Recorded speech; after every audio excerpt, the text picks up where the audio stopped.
안녕하세요. 여러분들의 체육교사 박강민입니다. 여러분들이 항상 관심 있어 하는 주제인 다이어트에 대해서 다뤄보도록 하겠습니다. 이 영상을 보고 나면 여러분들은 왜 항상 다이어트에 실패해 왔는지에 대해서 분명하게 알 수 있게 될 것이고, 훨씬 더 구체적이고 명확한 마음가짐으로 다이어트에 임할 수 있게 될 겁니다. 사실 이 다이어트에 대해서는 진짜 할 말이 많아요. 밤새도록 얘기할 수도 있을 것 같아요. 그런데 여러분들이 좀 쉽게 이해를 할 수 있도록 짧고 굵게 디테일한 부분들을 배제하고 누구에게나 적용되는 다이어트의 대원칙, 대전제에 기반을 해서 여러분들이 왜 여러분들 입장에서 봤을 때 다이어트에 실패할 수밖에 없었는지에 대해서 다이어트에 관해서 한번 접근을 해보도록 하겠습니다. 첫 번째, 너는 너를 너무 몰라요. 자기 자신을 아는 게 다이어트의 시작입니다. 먼저 여러분들이 몸 상태에 대해서 명확하게 이해하고 다이어트에 도전을 해야 됩니다. 여러분들 스스로의 상태에 대해서 잘 모르는 상태에서 항상 다이어트에 도전을 해왔습니다. 우리 몸은 절대로 거짓말하지 않습니다. 우리 몸의 원리는 굉장히 간단합니다. 하루에 자신이 섭취한 칼로리보다 소비한 칼로리가 적으면 살이 찌고, 자신이 섭취한 칼로리와 소비한 칼로리가 비슷하면 체중이 유지되고, 자신이 소비한 칼로리가 자신이 섭취한 칼로리보다 많으면 살이 빠지게 되어 있는 그런 구조입니다. 너무나도 뻔한 이야기입니다. 하지만 여러분들이 정말 다이어트를 하고 싶고 여러분들이 몸의 변화에 관심이 있다면 여러분들의 몸의 특성에 대해서부터 명확하게 이해하고 넘어가야 됩니다. 그것이 모든 것의 시작이니까요. 우리 특성에 대해서는 굉장히 많은 점들이 있는데, 여기서는 식단을 기반으로 한번 얘기를 해볼게요. 모든 사람들은 먹는 식단이 다 다릅니다. 오늘 지금 바로 당장 기록을 시작하세요. 아침에 뭘 먹었는지, 그리고 아침하고 점심 사이에 뭘 먹는지, 그리고 점심에는 뭘 먹는지, 점심하고 저녁 사이에는 또 어떤 걸 먹는지, 저녁에는 어떤 걸 먹는지, 저녁하고 자기 전 그 사이에는 어떤 것들을 먹는지. 물론 항상 같은 것을 먹진 않겠죠. 하지만 아마 거의 비슷하게 먹을 겁니다. 그래서 일주일 정도 자신이 어떻게 먹을 걸 섭취해야 하는지, 얼마나 움직이는지, 이런 것들을 따로 기록을 하면 어떤 식으로 식단을 섭취하는지, 칼로리를 어떤 형태로 먹는지에 대해서 기본적인 기초 정보를 얻을 수 있습니다. 얼마나 움직이는지에 대해서도 당연히 기록을 해야겠죠. 요즘에 이런 식단이나 얼마나 움직이는지 이런 것들에 대해서 잘 기록해주는 어플이 참 많은 것으로 알고 있습니다. 손가락 몇 번만 움직이면 여러분들의 상태를 정확하게 이해를 할 수 있게 됩니다. 여기서 출발해야 돼요. 그렇게 해서 내가 얼마나 움직이는지, 얼마나 먹는지 이런 것들을 잘 파악을 하면 알게 될 거야. 어떤 길로 가야 할지, 어디서부터 시작해야 될지. 거기서부터 좋은 다이어트 계획을 여러분들 개개인한테 맞춤식으로 편성을 해서 그때부터 본격적으로 다이어트를 시작하는 겁니다. 이제 선생님이 왜 나 자신을 알고 다이어트에 접근해야 된다고 얘기를 했는지 충분히 잘 알겠죠? 다이어트뿐 아니라 공부나 운동, 그리고 연애, 기타 등등 여러 가지를 할 때도 자신의 능력치, 그리고 내가 어떤 상태인지를 정확히 알고 문제에 접근해야 해답을 찾을 수 있습니다. 아시겠습니까? 두 번째, 여러분들의 수준을 정확하게 몰랐기 때문에 여러분들이 항상 도전하기 어려운 목표를 설정해두고 그 목표에 항상 도전을 해왔습니다. 여러분들한테 맞지 않는, 그러니까 항상 실패해왔던 거예요. 그러니까 선생님이 하고 싶은 말은 여러분들의 수준에서 부담없이 지속 가능하고 계속해서 반복할 수 있는 그런 다이어트 방법을 선택을 해서 계속해서 지속해야 됩니다. 여러분들이 다이어트에 어려움을 겪어왔던 가장 근본적인 이유는 따라하기 굉장히 어렵고 지속하기 어려운 방법으로 다이어트에 도전을 해왔기 때문입니다. 예를 들어서 누가 이렇게 해서 살을 뺐다더라, 이런 것만 듣고 그것을 무작정 따라한다거나 여러 가지 예가 있겠죠.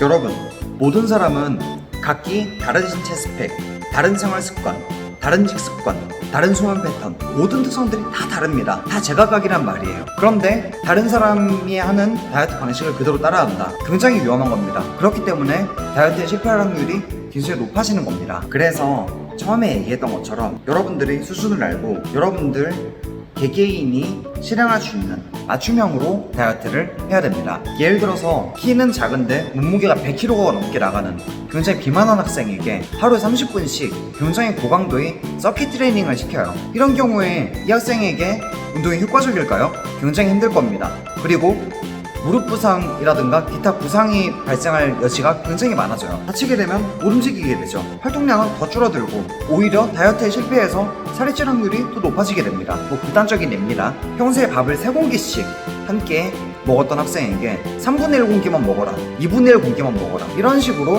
처방을 내리면 영양 불균형, 영양 결핍이 올 수도 있고 지독한 배고픔에 시달리게 되기 때문에 다이어트에 실패하게 될 확률이 굉장히 높게 됩니다. 그리고 만에 하나 이런 경우에는 성공한다 해도 요요 현상이 와서 다시 원래의 몸무게로 돌아가게 됩니다. 다이어트는 여러분 생각보다 진짜 별거 없습니다. 이것만 기억하세요. 원래 내가 먹던 것보다 덜 먹고 내가 지금 움직이는 것보다 많이 움직이는 것, 이것을 여러 일수 동안 반복한다.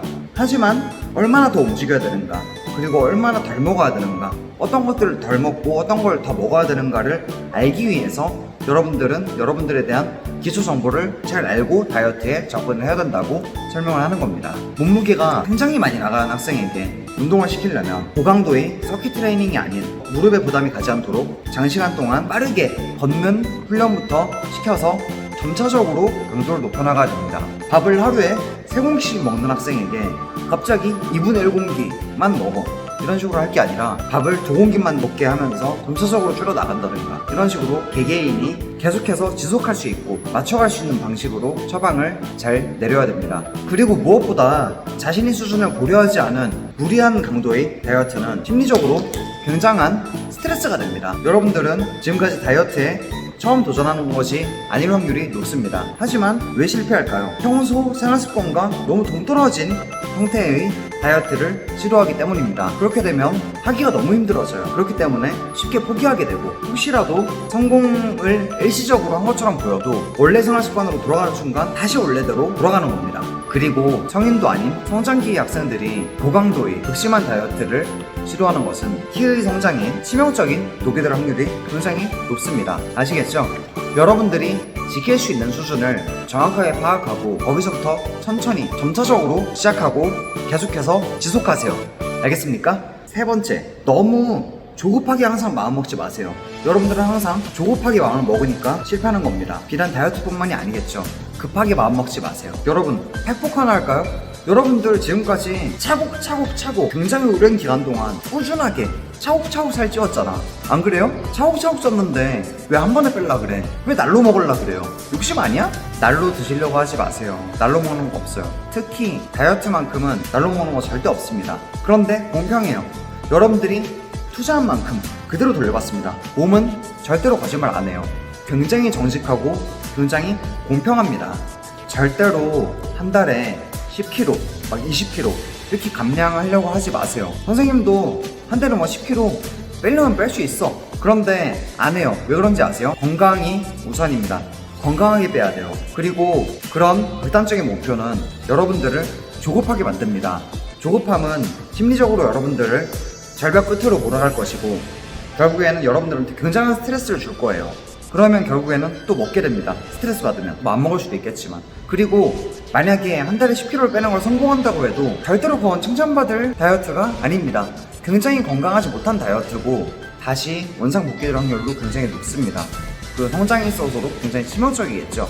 정상적인 루틴을 밟았을 때 정상적인 범위 내에서 10kg 이상을 한 달 만에 뺀다는 것은 굉장히 어렵습니다. 불가능에 가깝습니다. 정말 아주 많은 체중이 나가는 학생이 아닌 이상은 어렵다고 봐야 돼요. 천천히 갈 생각하세요. 일주일에 0.5kg씩 아니면 뭐 일주일에 1kg씩 천천히 뺀다고 생각하고 마음 편히 먹고 자신이 정한 프로그램을 반복하십시오. 그리고 지속하십시오. 일주일에 1kg도 굉장히 많이 빼는 겁니다. 한 달이면 4kg잖아. 두 달이면 8kg고 굉장히 빠릅니다. 그래서 오히려 몸을 좀 아는 사람들은 자신이 목표한 것보다 살이 좀 빨리 빠진다는 생각이 들면 오히려 먹는 양을 조금 늘려서 다이어트 되는 속도도 조절해서 뺍니다. 정리하자면 여러분들이 급한 마음을 먹고 다이어트를 급하게 하려고 하면 굉장히 높은 확률로 실패합니다. 그리고 만약에 다이어트에 성공한다고 하더라도 그것은 아마 일시적인 성공이 될 확률이 굉장히 높습니다. 높은 확률로 요요 현상이 발생해서 원래 몸무게로 돌아가거나 그 이상이 될 거예요. 아니면 건강에 있어서 굉장히 불균형한 상태가 돼서 좋지 못한 컨디션이 될 확률이 굉장히 높습니다. 여러분들이 몸을 생각했을 때도, 여러분들이 심리를 생각했을 때도 전혀 그것은 좋은 방법이 아니겠죠.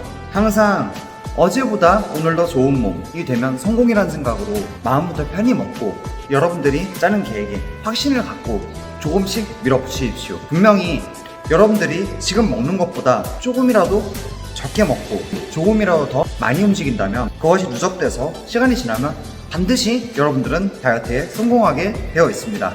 물론 보다 구체적인 계획이 여러분들에게 도움이 될 것이기 때문에 그러한 방법에 대해서는 선생님이 계속해서 이야기를 해줄 거고요.